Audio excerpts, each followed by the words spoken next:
Je m'appelle Saïd Mbombo Penda, je suis journaliste, documentariste, c'est-à-dire je fais des documentaires. Je suis un ancien de la BBC et je travaille présentement, je suis au Canada en ce moment dans le cadre du Festival Vue d'Afrique pour présenter mon documentaire sur les 10 années de règne de Laurent Gbagbo, qui est un documentaire en sélection officielle, donc en compétition pour le premier prix du documentaire, en espérant bien que je puisse le remporter.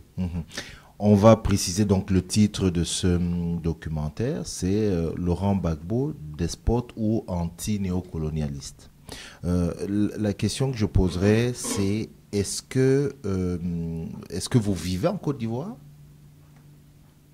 Je vis présentement en Côte d'Ivoire, donc je vis en Côte d'Ivoire depuis 2012. Je suis venu en Côte d'Ivoire dans le cadre de la réalisation de mon documentaire, dont j'ai fait 12 mois d'investigation, de reportage sur la Côte d'Ivoire dans le cadre de la réalisation de ce documentaire. Mais avant cela, j'ai travaillé en Côte d'Ivoire. J'étais en Côte d'Ivoire comme envoyé spécial de la BBC quand Laurent Gbagbo arrive au pouvoir, dont j'ai vu les premières semaines de l'arrivée au pouvoir de Laurent Gbagbo, c'était en 2000. Et donc j'ai continué à suivre la Côte d'Ivoire puisque encore en tant que correspondant de la BBC, j'ai été envoyé en Côte d'Ivoire en 2006 et 2007. Saïd Mbombo Penda, on va entrer dans le vif du sujet. Ce film-là, ce film documentaire, Laurent Gbagbo, despote ou anti-néocolonialiste, a fait beaucoup de bruit. Je l'ai vu et je dis, ben, c'est simple, son réalisateur a un parti pris. Il n'aime pas Laurent Gbagbo. Est-ce qu'on peut dire ça comme ça?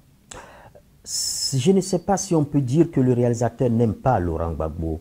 On peut dire plutôt que les faits sont très méchants avec Laurent Gbagbo.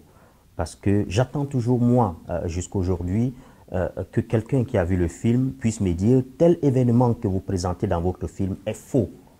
Mais malheureusement, pour mes détracteurs, et heureusement pour le travail sérieux que mon équipe et moi-même avons réalisé, tout ce qu'il y a dans mon documentaire, ce sont les faits.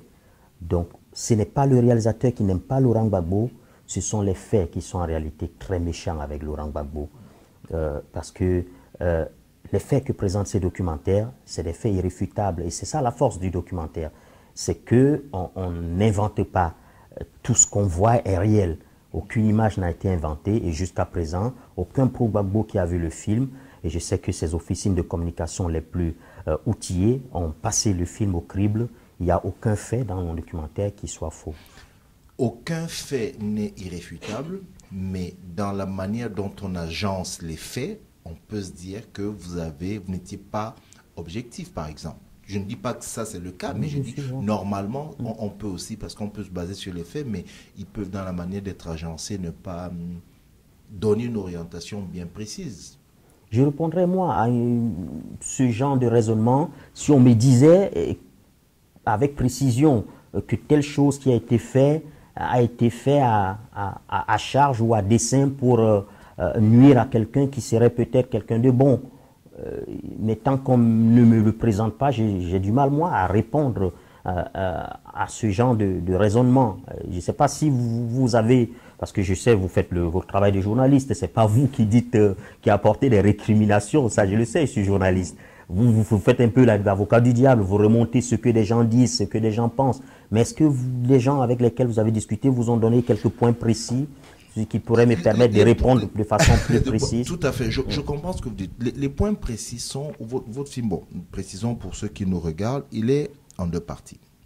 Je dirais la première partie, c'est l'exercice du pouvoir et donc les faits dont vous parlez, je pense à Bouaké déjà, les faits qui commencent à apparaître. Et la deuxième partie, c'est sur le panafricanisme de Gbagbo. Si je ne me trompe pas, dès le début d'ailleurs, on dit panafricanisme supposé. Je prends la première partie, donc vous commencez à présenter les faits. Et dès les premières minutes, Saïd Penda, vous dites déjà, dès le début, Gbagbo a montré un autre visage différent de celui qu'il avait dans l'opposition. Tout à fait. Et ça aussi, c'est des faits. Et là, je pense que cette partie de la narration, en réalité, a trahi un peu la déception du partisan, de l'opposant Gbagbo que j'ai été. Et ça aussi, il faut le préciser aux gens. Que vous avez été un partisan. Oui, j'ai été un partisan de Laurent Gbagbo. J'ai été séduit par l'opposant Laurent Gbagbo. Mais autant j'ai été séduit par l'opposant Gbagbo, j'ai été, moi, extrêmement perturbé. Et plus tard, quand j'ai fait vraiment du travail d'enquête sur Laurent Gbagbo, j'ai été déçu par l'homme d'État Gbagbo. L'opposant Gbagbo, c'était quelqu'un qui semblait répondre à un besoin que la plupart des jeunes Africains comme moi avaient, un besoin de quelqu'un qui était panafricaniste, internationaliste, parce que je rappelle que je suis un homme de gauche et que Laurent Gbagbo revendiquait d'être un homme de gauche lui aussi. Or, un homme de gauche, c'est tout sauf un xénophobe. Or, quand vous le voyez dans mon documentaire, les journaux proches de Laurent Gbagbo, les discours de ses principaux lieutenants, et d'autres choses que je n'ai pas diffusées, parce qu'en réalité, il faut dire ça aussi, il faut le préciser, il y a 90% des éléments que j'ai récoltés pendant cette investigation, je ne les ai pas diffusés pour diverses raisons. Donc, l'homme de gauche ne peut pas être xénophobe. Or, vous l'avez vu, puisque vous avez vu mon film. Vous voyez la xénophobie en action sous le règne de Laurent Gbagbo. Donc, cette partie où vous dites que tout de suite, j'ai dit que son discours d'opposant a été totalement en contradiction avec sa pratique et les faits dans sa gestion du pouvoir. Oui, ça a trahi un peu la déception tout de suite de l'ancien partisan de Laurent Gbagbo que j'ai été. Je précise, j'ai été partisan de l'opposant Gbagbo, mais jamais de l'homme d'État Gbagbo, parce que l'homme d'État Gbagbo ne ressemblait plus du tout à l'opposant que j'avais connu moi et que j'ai eu à interviewer d'ailleurs quand il était encore dans l'opposition. Vous venez de parler de la xénophobie de Laurent Gbagbo. La xénophobie, quand on en parle beaucoup en Côte d'Ivoire, la première chose qui apparaît, c'est le fameux concept d'ivoirité. Ce n'est pas lui qui l'invente. Lorsqu'il accède au pouvoir, il est déjà infusé dans la société par quelqu'un d'autre, mais vous ne le dites pas, Saïd Mombo Penda. Mais je pense que là, vous n'avez peut-être pas vu le film, parce que ça, c'est une partie fondamentale, et je mets en intro dans le film.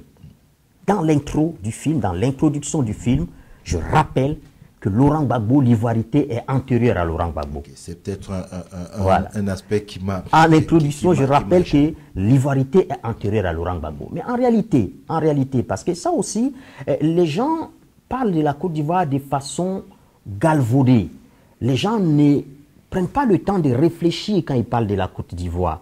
J'ai beaucoup de douleur, moi, à constater que finalement, tous les Africains pensent être des experts de la Côte d'Ivoire. Or, moi, je n'en parle que parce que j'ai travaillé sur ce pays comme journaliste et que je travaillais, et que je causais, je racontais, j'interviewais des partisans à la fois du pouvoir que de l'opposition. Donc, je peux en parler parce que j'ai travaillé dans ce pays à plusieurs reprises. Mais vous constaterez que les gens rapidement, et ça c'est le discours des pro-Gbagbo, ils vous disent, ce n'est pas lui qui a créé l'ivoirité. Soit, et ça je le reconnais dans mon film, mais qu'est-ce qu'il en a fait quand il est arrivé au pouvoir? Qu'est-ce qu'il en a fait quand il est arrivé au pouvoir? Vous avez vu, vous, dans mon documentaire, le discours xénophobe en action, la xénophobie en action, le discours d'exclusion en action. Ce n'est pas moi qui le dis, c'est le documentaire, c'est des faits. Et c'est d'autant plus triste, et ça aussi mon documentaire le rappelle, c'est d'autant plus triste que Laurent Gbagbo, quand il était dans le Front républicain avec Alassane Ouattara, il se présentait comme celui qui était le plus intégrateur des hommes politiques ivoiriens. Et à ce moment-là, j'y croyais moi aussi. J'y croyais moi aussi. Est-ce que vous pensez, je reste toujours sur la première partie, parce que j'ai essayé de retrouver ça dans le film, est-ce que vous pensez que Laurent Gbagbo, à un moment donné, son pouvoir lui échappe? Et que son entourage, là on parle peut-être dans un travail d'analyse, mais vous étiez sur place, vous avez travaillé dessus. Est-ce qu'à un moment vous pensez que son pouvoir lui échappe? Moi je vais vous dire très sincèrement, honnêtement, je suis moi contre cette façon de lire les événements et de lire la responsabilité des dirigeants. Pas seulement africains d'ailleurs. La plupart du temps, on dédouane les dirigeants en disant que c'est peut-être leur entourage qui n'était pas bon. Dans le cas de Laurent Gbagbo, Et moi, mes analyses, je me refuse à des analyses qui ne sont pas fondées sur quelques faits. Moi, j'ai du mal, moi, à croire, par exemple, sous Laurent Gbagbo, on a beaucoup dit que c'était son épouse, Simone Gbagbo, qui était va-t-en-guerre et qui était une extrémiste, une fondamentaliste, et que c'est elle qui finalement le poussait et l'a poussé à des erreurs qu'il a pu commettre dans l'exercice de son pouvoir. Mais moi, je veux bien, mais à l'analyse, ça ne résiste pas, cet argumentaire. Pourquoi? Parce que vous savez, l'homme qui est dominé dans le foyer, il n'aura jamais le courage en réalité de prendre une seconde épouse. Oh, Laurent Gbagbo, comme on le sait tous, a pu prendre une deuxième femme, officiellement. Ce qui veut dire que ce n'est pas Simone. Moi, j'ai presque envie de dire pauvre Simone. Parce qu'en réalité, et ça c'est des faits que je n'ai pas mis dans mon documentaire, il semblerait, selon les personnes que j'ai interviewées pendant mon investigation, il semblerait qu'en réalité, Simone Gbagbo ne monte en première ligne, mais pas elle seule. D'autres lieutenants comme Pascal Afingessang et Charles Blé Goudé, en réalité, il paraît qu'eux, ils ne sont montés en première ligne qu'à partir du moment où Laurent Gbagbo a reçu des menaces, notamment de certains grands chefs d'État de grandes puissances qui lui ont clairement fait comprendre que s'il continuait sur cette lancée, il se retrouverait devant un tribunal international. À partir de ce moment-là, Laurent Gbagbo, lui, se met en retraite et il ne parle désormais, il n'agit désormais que par personne interposée, notamment ses principaux lieutenants, qui sont son épouse Simone Gbagbo, mais aussi des personnages comme Charles Blé Goudé, Pascal Afingessang, qui était le président de son parti, ou dans une moindre mesure, Mamadou Koulibaly. Vous le dites alors, il est responsable. Et d'ailleurs, dans le documentaire, on l'entend beaucoup, à chaque fois qu'il y a que vous dites, qui suivent les ordres, les partisans qui suivent les ordres. C'est-à-dire que pour vous, il est le chef, mais le chef absolu de tout ce qui s'est passé en Côte d'Ivoire. Ah oui, je pense que, et là aussi, hein, je me fonde sur des aspects de mon investigation que je n'ai pas publiés dans le documentaire, parce que comme vous le savez, quand on fait un documentaire, on ramasse énormément d'informations, et un documentaire, il ne peut pas être à une série de 100 épisodes. Donc, on fait des choix. Donc, mais durant mon investigation, j'ai pu me rendre compte. Et j'ai questionné jusqu'à l'enfance de Laurent Gbagbo, j'ai questionné même des psychologues, des psychiatres, j'ai questionné des gens qui ont fait la prison avec Laurent Gbagbo. Je voulais comprendre la psychologie de M. Laurent Gbagbo. Et en réalité, M. Laurent Gbagbo n'est pas quelqu'un qui se le fait dicter par qui que ce soit. Laurent Gbagbo, quand il est chef, il l'est réellement. Il n'est pas un demi-chef quand c'est lui le premier responsable. Donc exactement, oui, Laurent Gbagbo avait une maîtrise totale de l'ensemble de l'arsenal institutionnel et de l'appareil d'État de la Côte d'Ivoire quand il était au pouvoir.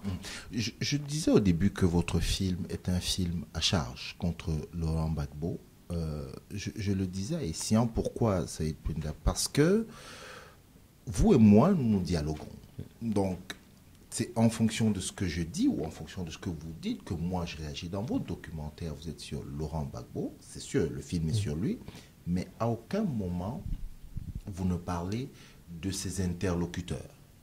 De telle manière que vous avez, comme vous dites, aligné les faits, mais est-ce que certains faits n'étaient pas justifiés par la réaction de ses interlocuteurs? Parce que ça, c'est un des arguments que les gens qui ont analysé ou critiqué votre film ont dit, c'est qu'il n'y avait pas, pour vous, en face, il n'y avait rien. C'est comme s'il n'y avait rien.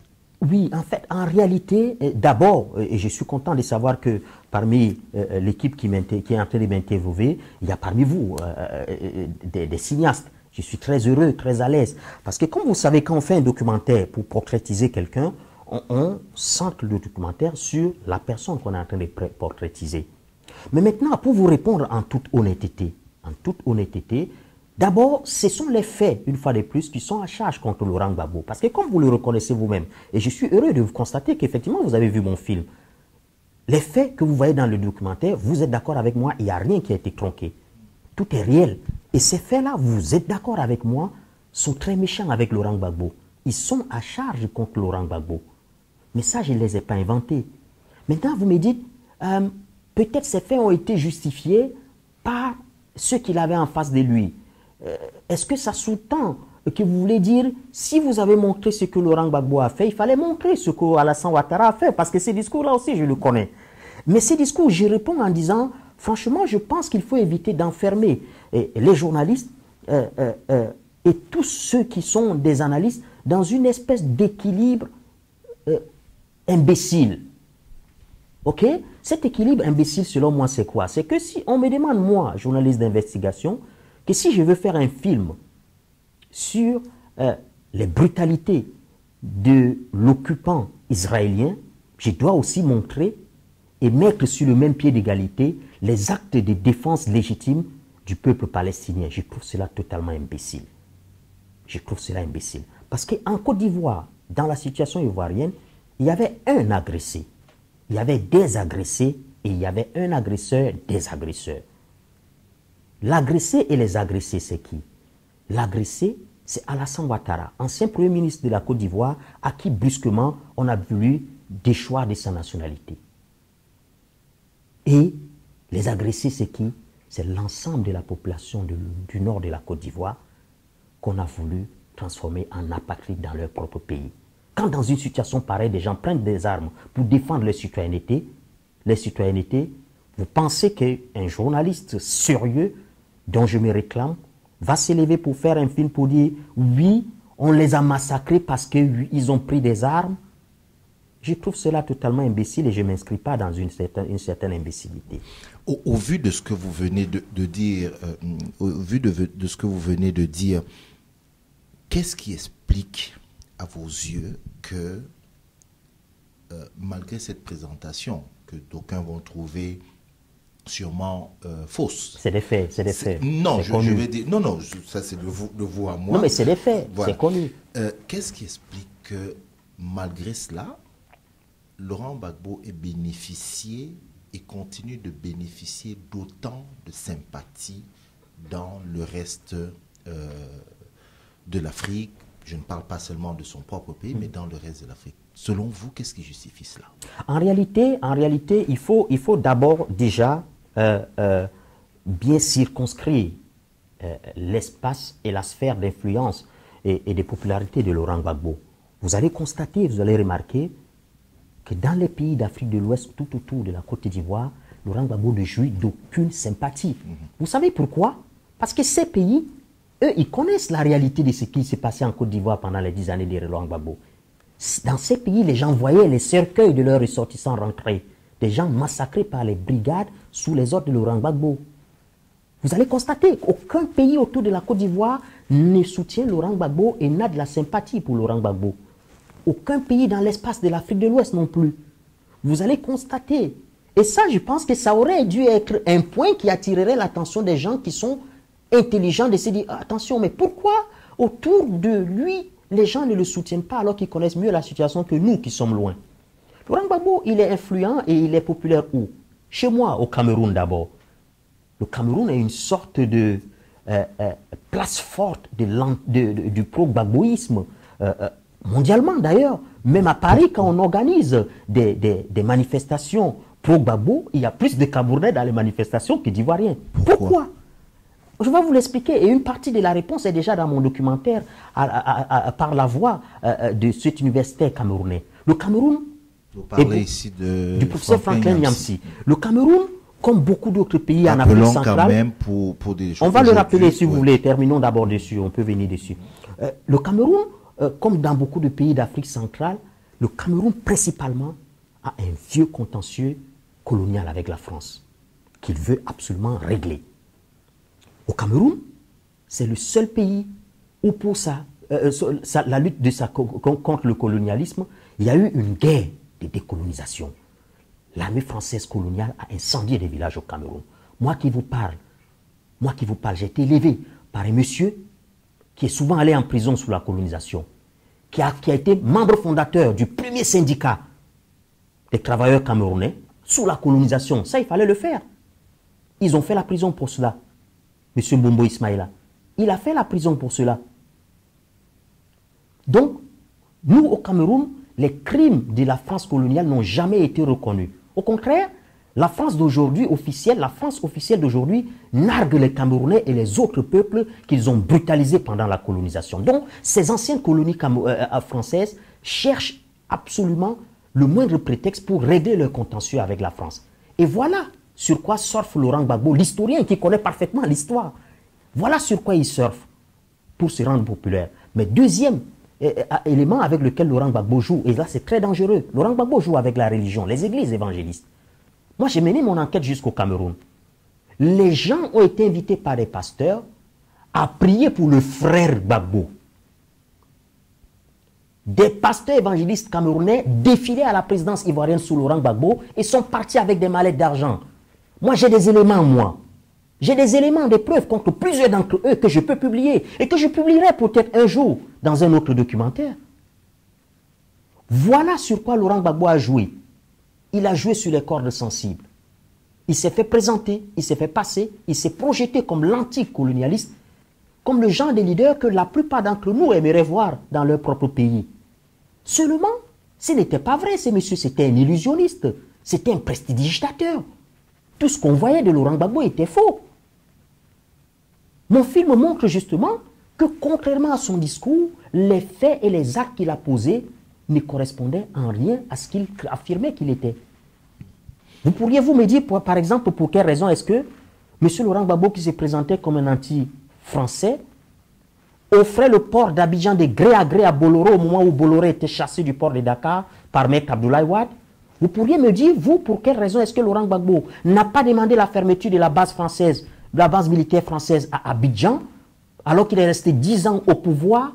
Vous pensez-vous que Thomas Sankara aurait laissé une base militaire française dans son pays? Vous pensez que Lumumba, Patrice Lumumba, aurait accepté, lui, d'avoir une monnaie qui s'appelle le franc de la France? Vous savez, CFA, ce que ça veut dire? CFA, ça voulait Communauté française d'Afrique.